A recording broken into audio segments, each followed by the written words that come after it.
Okay, the secrets of cruising. Wow. I got into cruising when my mother was the age I am now. She was in her 80s, and prior to my first cruise, I would get in a car, have my luggage in a car, uh, and we would go to a hotel, stay a few days, do some sightseeing in a nice place like Salzburg, and then we'd go to Vienna, and then we'd go to Berlin, and oh, that was okay. It was nice to do that, but my mother said, "Hey, I can't get in and out of cars and climb up and down stairs and be looking for hotels. Uh, let's just go to one place." And well, I don't know if it was an advertisement, but one way or another, I do remember now. I passed a window of a travel agent, and they said big sale on Mediterranean cruise. And it turned out that, well, let's take today's money. So it was about $50 a day a piece. That is in today's money. I think it was in those days it was about 20. But but I said to myself, my God, you're going to get 3 meals, a nightly show, uh, fun and games all day, and then every other day you stop at an interesting port. Like we went to Alexandria, Egypt, and Greece, and boy, it sounded like a great idea.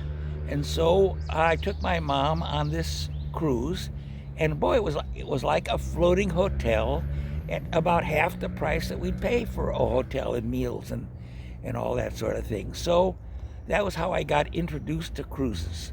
Now, I remember I said I'd tell you a few secrets. Well, I was once in an island in the Mediterranean. No, it was an island in the Atlantic Ocean, and they gave you a little tour guide. Before we got to the island, they had a video and a talk about all the sights to see on this island. Some churches and waterfalls and turtles and whatever it was. But the tour was $100 each all day, and it included, I think, a nice lunch. And by the way, they always stop at a store, 2 or 3 hours worth of the store of their favorite, and they must get a commission on that. But anyway, $100, and I said, gee, $100, there has to be a better way.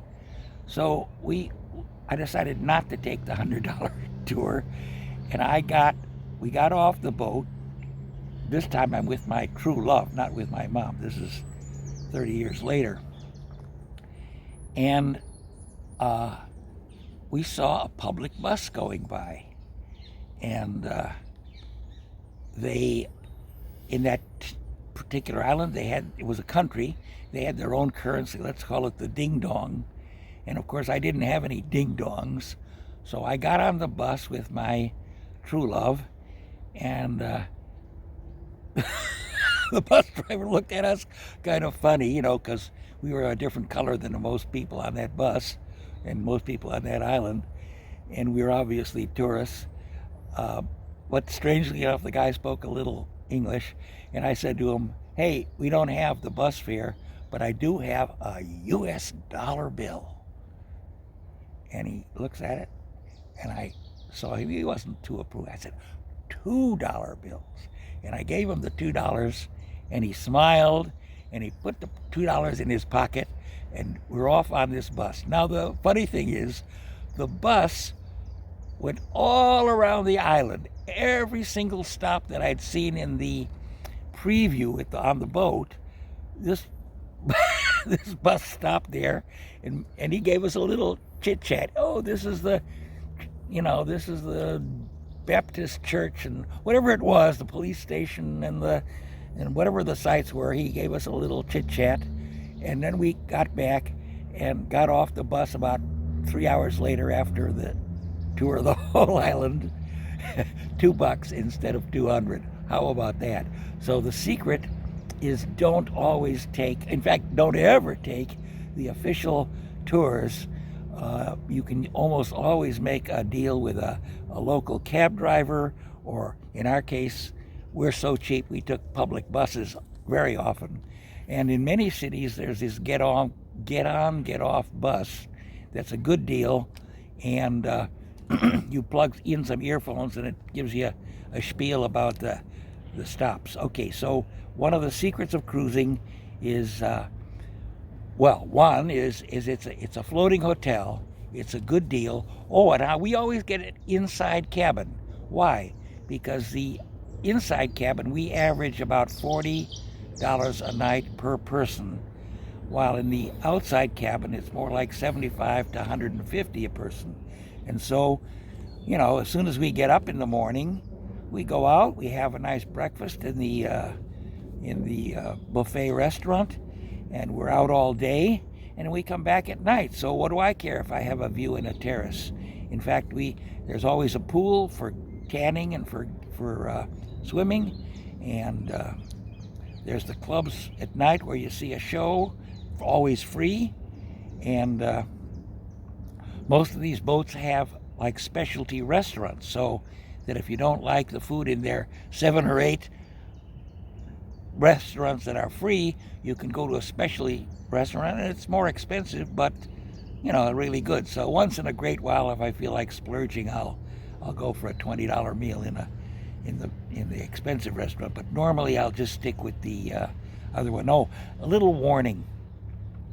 Years ago, when I took my mother on the cruise, you were expected to give a tip to your waiter and your room steward. It was usually $3 in those days, $3 a day for each one. So it would be about $6 a day. Now today, I guess there are a lot of tourists on boats who just didn't tip at all, real cheapskates. And so now there is a service charge. And many people on their very first cruise are very surprised that they're going to get about a $10 to $15 per day per person extra charge. And really that's the equivalent of the tip that you would give. And well, these people have to make a living too, and so that does add $30 a day to your trip for two on a cruise boat. The food is generally pretty good. You get free ice cream usually. Hey, I have no objection to these cruises. And when you go on them, usually there's a stop every single night. You stop in a new place, but of course you sleep on the boat, so you don't have to spend any money. The only time that you have 2 or 3 days at sea is if you're crossing the Atlantic or crossing the Pacific. So generally speaking, I would once you're retired or even before, I would recommend the cruising as a way to spend your time in a very pleasant way. One of the things that the final secret I'm going to talk about is internet. I am a big internet guy. I'm doing email and watching YouTube and stuff like that. And the boat usually has a very expensive charge for email. I'm talking about not, like $20 or $30 a day. And that isn't the whole day, that's a couple hours. So here is my big secret that I'm going to end on. Because you stop every day or two, you get off the boat, you go to the nearest McDonald's, or if there's no McDonald's, there'll be a place that is like an internet call center. What's that famous coffee shop everybody goes to? Starbucks. So that's free internet there. And so I do my downloading of everything and my sending, which is all prepared, and I avoid the ship internet cost. Maybe I'll do another video if you guys make some comments and say we want to know more about cruising or any special questions, but I think that's enough for one day, and I'll say bye-bye from Bois de Boulogne in beautiful Paris.